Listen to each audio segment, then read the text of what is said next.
So, dear Senator Kiko and our colleagues in the majority, Kamusta na po ba, Senator Piak Nagkagano? ito importante to, di ba? E di kung pa i-insist nyo, Dahil sa tuwing nagsasalita siya very recently, ay lagi siyang parang hinihingal. so dear Senator Kiko and our colleagues in the majority, knowing that you have members in the majority that are lawyers, and for those who are not lawyers, you definitely have consultants who are lawyers. Wala naman siguro ni isang senador dito na walang consultant na abogado. Kahit ako abogado, ang dami ko hong staff na abogado din. Why? Because these are legal issues. We need to talk to the experts. Kung pag-uusapan natin ng mental health, physical health ng Vice President, then of course we will not listen to lawyers. We will listen to doctors, di ba? So this is a legal issue. Let's hear what the lawyers have to say.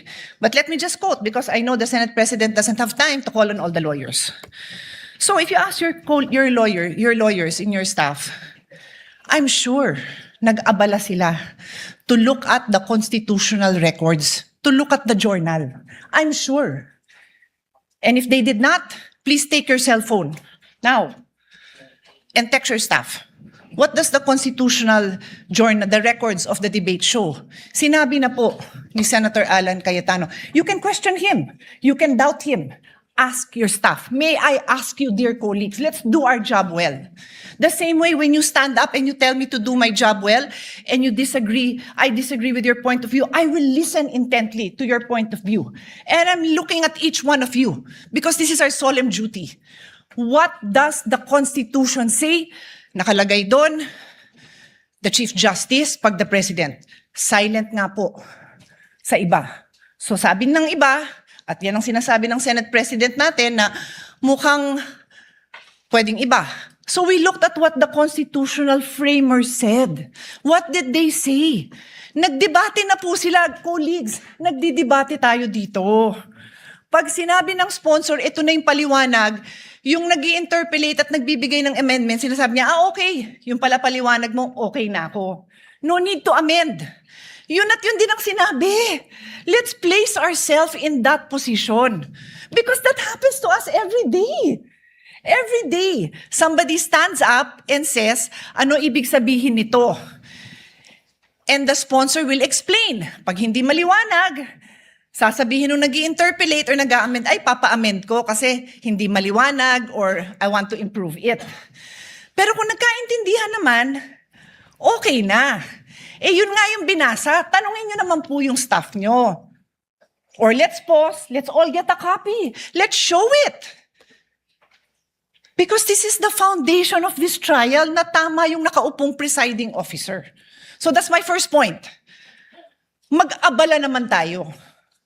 Read it yourself, ask your staff to print a copy. In fact, on that note, may I ask Senator Alan's staff to print a copy and give it to all our colleagues. Mabilis lang yan, hindi na yan mapapatagalan. Show it. We can take judicial notice naman po siguro of it. Siguro naman, alam na natin ang ibig sabihin ng judicial notice. You can go to the actual records. Nandito na makakuha naman natin yun kung pagdududahan nyo yung ipapaprint ko. So that's my first point. My second point, Mr. President, is addressed to His Honor. If His Honor will insist that we have to call a regular session, we have to be in session to amend the impeachment rules. Eh di, tawagan niyo po ang Malacanang. Nagpa-special session naman po siya, di ba, with all due respect, to pass the National Orchid Law. To pass, what else? Ano, tatlo yun eh. Oo nga, yun nga, yung waling-waling as National Orchid, ano pa yung dalawa? No, I know, I'm not questioning it. I'm saying that there was a special session called to pass 3 laws. Naalala ko yung waling-waling because I love it. This is important. O ano pa yung dalawa? Unfortunately, hindi ko na maalala.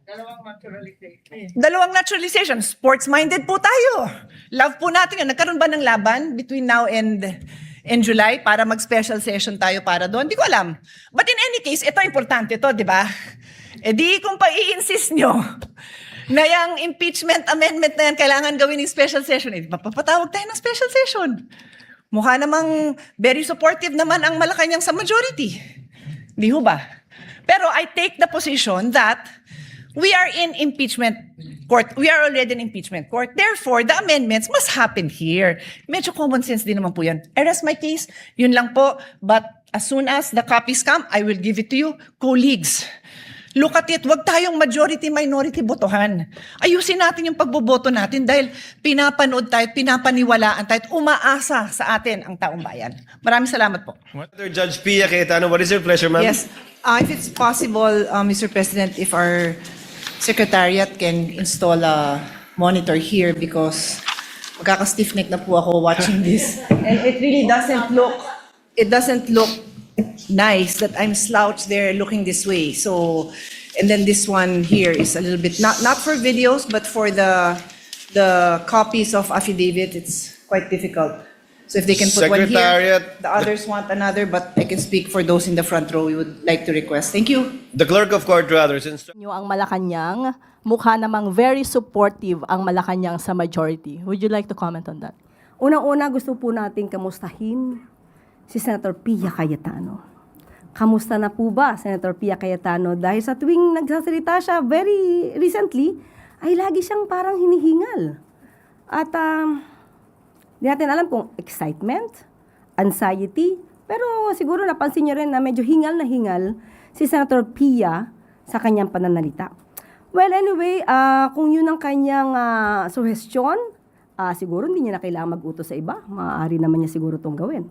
But sinasabi niya na ang Pangulo ay suportado ang majority. Nagsalita po ang Pangulo. Sa isang panayam, kung di tayo nagkakamali ay sa kapihan, sinabi naman niya na kung anuman ang isinasagawa, nagiging desisyon sa Senado, ito naman ay kanyang susuportahan. At ito naman, ang desisyon naman, ang nagwawagi lagi ay kung anong sinasabi ng majority. So, susuportahan po ng Pangulo, unang-una po because of the separation of powers, but susuportahan po ang ginagawa ng Senado as long as those activities are within the bounds of law. So, di naman po niya susuportahan ang desisyon ng majority kung ito ay mayroong pag-uutos para sa isang lock and load order, ang pag-ayon sa pagpapaputok ng isang General Aplaska, at hindi rin naman po siya sasang-ayon sa isang pagpapatakas sa katulad po ni Senator Bato. Mga gawain malamang na mayorya, pero hindi po yan sasang-ayunan ng Pangulo.